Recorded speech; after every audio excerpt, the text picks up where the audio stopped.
Sir? Sir, excuse me. Kayo po ba si Kylie Jimenez? Yes. Nag-interview po kasi kami ng mga tao sa iba't ibang industry. Okay lang po ba kayo ma-interview kahit saglit lang? Oo naman, pwede. Para po sa mga hindi nakakaalam, sir, ano po yung industry natin? Basketball industry ako ngayon, content creating. From the start of your career, kailan po natin nakuha yung first million natin? Last year, 2024. Last year lang. Congratulations, sir. Thank you, sir.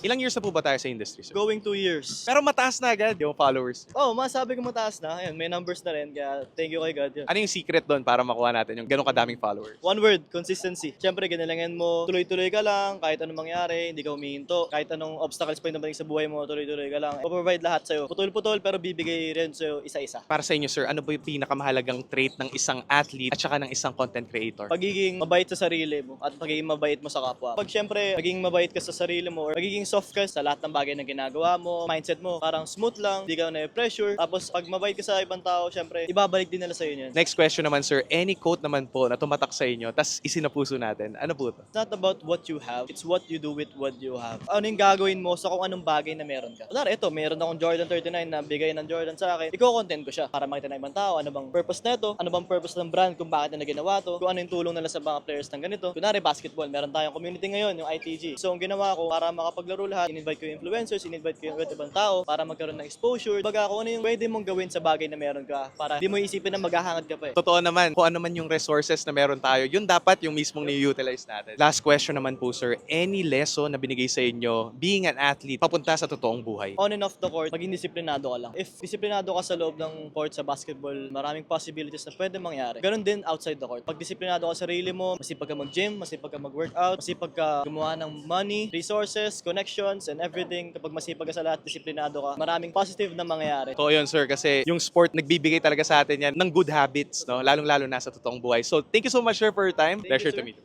Thank you, sir. Thank you, guys.